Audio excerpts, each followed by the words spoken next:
प्रश्न 6, 8, 24 व 32 का अभाज्य गुणनखंडन ज्ञात करें।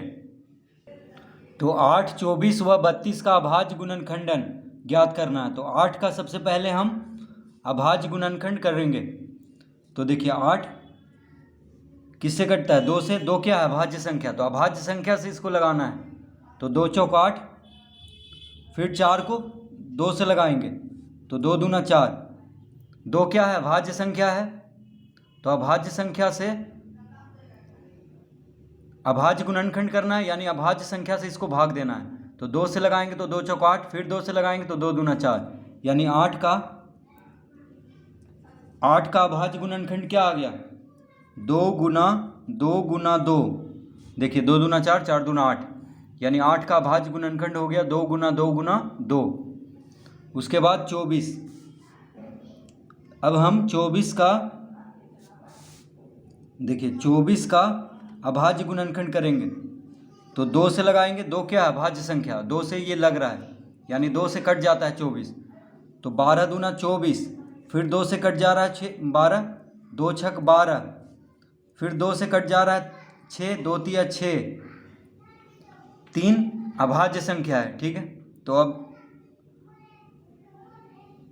तो अब इसका अभाज्य गुणनखंड नहीं होगा, यहीं तक हो गया। यानी 24 का अभाज्य गुणनखंड क्या हो गया? 24 का अभाज्य गुणनखंड हो गया 2 गुना 2 गुना 2 गुना 3। तो 2 दूना 4, 4 दूना 8, 8 तिया 24। तो 24 का अभाज्य गुणनखंड हो गया 2 गुना 2 गुना 2 गुना 3। तो यहाँ पे सब अभाज्य संख्या है। देखिए 3 भी अभाज्य संख्या है, 2 भी अभाज्य संख्या है। अब 32 का हम अभाज्य गुणनखंड करेंगे। तो 32 2 से कट जाता है, तो 2 से लगा देंगे, क्योंकि 2 सबसे छोटा अभाज्य संख्या है और 2 से कट भी जाता है 32, यानी 2 से विभाजित हो जाता है। कितना बार में? 16 बार में। तो 16 दूना 32, फिर 2 से 8 दूना 16, फिर 2 से 4 दूना 8, फिर 2 से 2 दूना 4। तो ये हो गया 32 का अभाज्य गुणनखंड। अब नहीं लगेगा, क्योंकि 2 क्या है? अभाज्य संख्या है। तो 32 का अभाज्य गुणनखंड हो गया 2 गुना 2 गुना 2 गुना 2 गुना 2। 2 दूना 4, 4 दूना 8, 8 दूना 16, 16 दूना 32। तो इस तरह 8, 24 और 32 का अभाज्य गुणनखंड ज्ञात कर लेंगे। तो 8 का अभाज्य गुणनखंड हो गया 2 गुना 2 गुना 2। 24 का अभाज्य गुणनखंड 2 गुना 2 गुना 2 गुना 3। और 32 का अभाज्य गुणनखंड हो गया 2 गुना 2 गुना 2 गुना 2 गुना 2। प्रश्न 7, निम्नलिखित का सार्व गुणनखंड बताएं। तो प्रश्न 7 का ए में क्या क्या है? 4, 32। तो सार्व गुणनखंड बताना है।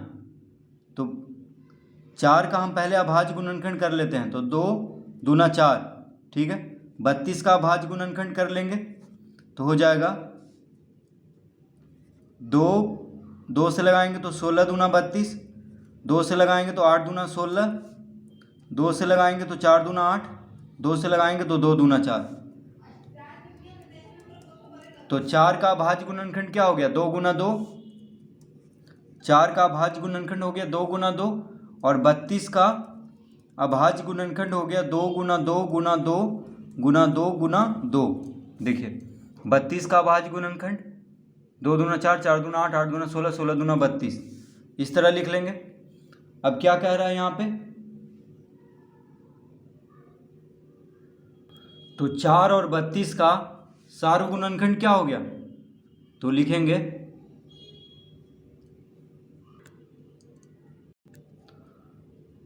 तो इसका उत्तर हो जाएगा, उत्तर में क्या क्या लिख लेंगे? तो देखिए 4 भी 2 से कटता है और 32 भी 2 से कटता है, ठीक है। देखिए 2 है इसमें, 32 के गुणनखंड में, 32 के अभाज्य गुणनखंड में 2 है, और 4 के भी अभाज्य गुणनखंड में 2 है। इसका मतलब हुआ कि 2 से कट जाता है 32 भी और 4 भी, यानी 4 का गुणनखंड 2 है और 32 का भी गुणनखंड 2 है। तो सबसे पहले तो हम 1 लिख लेंगे, क्योंकि 1 से एक तो सभी का गुणनखंड है, 1 से 4 भी कट जाता है, 1 से 32 भी, ठीक है। एक तो होगा ही, सार्व गुणनखंड में एक तो होगा ही, क्योंकि एक से सब कोई भी संख्या रहे 1 से कटेगा ही, ठीक है। एक सभी का गुणनखंड है, जैसे 1 गुना 4 4 होता है, 1 गुना 32 32 होता है, ठीक है। तो एक तो लिख देंगे सबसे पहले। उसके बाद 2, देखिए 2 से 4 भी कटता है, 2 से 32 भी कट रहा है, यानी 2 हो गया, 2 हो गया, 2 दोनों का गुणनखंड है, 4 का भी 32 का भी। अब देखिए यहाँ पे 2 गुना 2, 2 गुना 2 क्या होता है 4, तो 2 गुना 2 इसमें भी है, 2 गुना 2 इसमें भी है, यानी 4, 4 से 4 भी कट जाता है, 4 से 32 भी कट जाता है, तो यहाँ पे 4 लिख लेंगे। फिर से देखिए 2 गुना 2 क्या होता है 4, तो 2 गुना 2 इसमें भी है, 2 गुना 2 इसमें भी है, 2 गुना 2 मतलब 4, 4 इसमें भी है, 4 इसमें भी है, यानी 4 4 का भी गुणनखंड है और 4 32 का भी गुणनखंड है। तो सार्व गुणनखंड कौन कौन हो गया, 1 2 4, यानी 4 और 32 का सार्व गुणनखंड हो गया 1 2 4, यानी 4 और 32 का सार्व गुणनखंड मतलब 4 और 32 दोनों से, दोनों को जो काटता है, जैसे 1 से दोनों कटता है 4 और 32, 2 से भी दोनों कटता है, 2 से भी 4 और 32 दोनों विभाजित होता है, 4 से भी 4 और 32 दोनों विभाजित होता है। तो यही तीनों हो गया इसका सार्व गुणनखंड। तो इस तरह हम ज्ञात करेंगे। तो सबसे पहले अभाज्य गुणनखंड ज्ञात कर लेंगे, उसके बाद हम यहाँ पे देख करके आसानी से बता सकते हैं सार्व गुणनखंड कौन कौन है। बी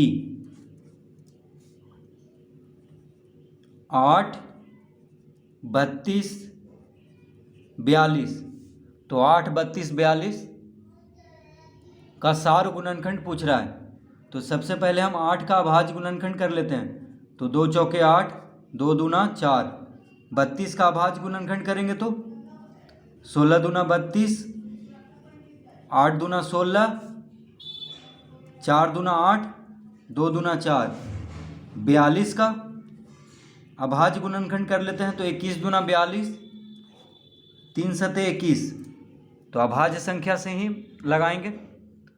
तो ये इस तरह हम तीनों का अभाज्य गुणनखंड कर लेंगे। अब यहाँ पे लिख लेंगे 8 का अभाज्य गुणनखंड हो गया 2 गुना 2 गुना 2, 32 का 2 गुना 2 गुना 2 गुना 2 गुना 2, 42 का 2 गुना 3 गुना 7। तो इस तरह से हम सबसे पहले तीनों का अभाज्य गुणनखंड कर लेंगे, उसके बाद ही पता चलेगा कि सार्व गुणनखंड क्या है। तो देखिए इसका उत्तर में हम क्या लिख लेंगे,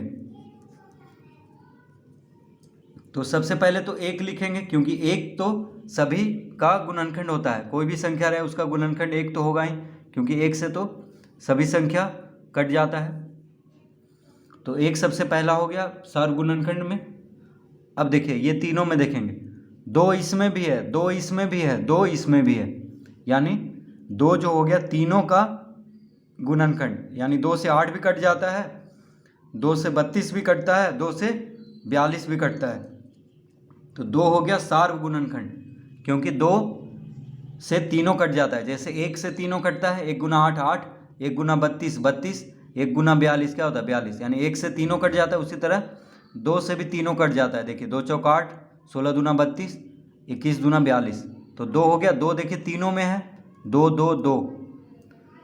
अब देखिए इसमें 3 है, इसमें 3 नहीं है, इसमें भी 3 नहीं है, तो 3 नहीं होगा, 3 को नहीं लिखेंगे। 7 इसमें है, 7 इसमें नहीं है, 7 इसमें भी नहीं है, तो 7 भी नहीं लिखेंगे। तो बस इसका उत्तर आ गया 1,2, यानी 8 32 और 42 का सार्व गुणनखंड हो गया 1 और 2, ठीक है। यानी 1 और 2 से ये तीनों विभाजित हो जाता है। तो इस तरह सबसे पहले हम क्या करेंगे, अभाज्य गुणनखंड ज्ञात कर लेंगे, उसके बाद उसमें से हम ढूंढ लेंगे कि सार्व गुणनखंड क्या है।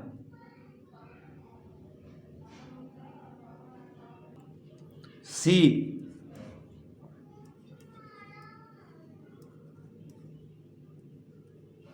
14 56 28, 14 56 28, तो 14 56 28 का सार्व गुणनखंड तो सबसे पहले हम अभाज्य गुणनखंड ज्ञात करेंगे।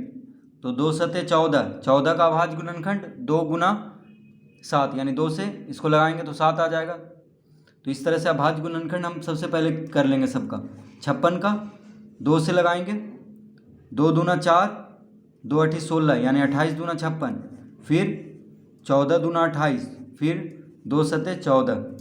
तो ये हो गया 56 का अभाज्य गुणनखंड। 28 का 14 दूना 28, 2 सते 14। तो 14, 56 और 28 का इस तरह से अभाज्य गुणनखंड कर लेंगे। तो 14 बराबर क्या हो जाएगा, 2 गुना 7। 14 का अभाज्य गुणनखंड क्या होगा, 2 गुना 7। 56 का 2 गुना 2 गुना 2 गुना 7। देखिए 2 दूना 4, 4 दूना 8, 8 सते 56। 28 का अभाज्य गुणनखंड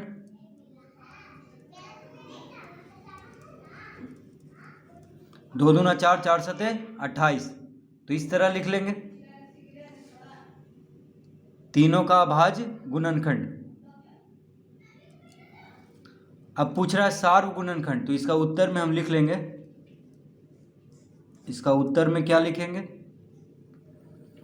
तो सार्व गुणनखंड मतलब जिस संख्या से ये तीनों विभाजित होता हो। जैसे एक तो सबका गुणनखंड है, तो 1 से ये तीनों कटेगा। 1 गुना 14 14, 1 गुना 56 क्या होता है 56, 1 गुना 28 बराबर 28 होता है। तो 1 से तो सभी संख्या कटता है, तो 1 तो होगा ही। सार्व गुणनखंड में सबसे पहले 1 हो जाएगा। उसके बाद अब यहाँ पे देखेंगे तो 14 में देखिए 2 गुना 7 आ रहा है, 56 में 2 गुना 2 गुना 2 गुना 7, और 28 का अभाज्य गुणनखंड 2 गुना 2 गुना 7। तो देखिए 2 इसमें भी है, 2 इसमें भी है, 2 इसमें भी है। देखिए 2 इसमें भी है, 2 इसमें भी है, 2 इसमें भी है, यानी 2 जो हो 2 है, क्या है 2, इन तीनों का गुणनखंड है। देखिए 2 से 14 भी कटता है, 2 से 56 भी कटता है, और 2 से 28 भी कटता है। तो 2 तीनों में है, देखिए 2 2 2, तो 2 हो जाएगा सार्व गुणनखंड, क्योंकि 2 से तीनों कटता है। उसके बाद 7, देखिए 7 इसमें भी है, 7 इसमें भी है, 7 इसमें भी है, तो 7 तीनों में है, यानी 7। तो 14, 56, 28 का सार्व गुणनखंड हो गया 1 2 7। और देखिए और क्या है, और है एक, तो देखिए 7 दूना क्या होता है 14, 2 गुना 7 इसमें भी है, 2 गुना 7 इसमें भी है, 2 गुना 7 इसमें भी है। देखिए 2 गुना 7 इसमें भी है, 2 गुना 7, 2 गुना 7 इसमें भी है, 2 गुना 7 इसमें भी है। तो 2 गुना 7 मतलब 14। तो 14 से 14 भी कटता है, 14 से 56 भी कटता है, 14 चौक 56, और 14 से 28 भी कटता है, 14 दूना 28, यानी 14 भी हो जाएगा सार्व गुणनखंड, क्योंकि 14 से भी तीनों कट रहा है। 14 गुना 1 14, 14 चौक 56, 14 दूना 28। तो देखिए 2 गुना 7 इसमें भी है, यानी 2 गुना 7 मतलब 14, 2 गुना 7 मतलब 14, 2 गुना 7 मतलब 14।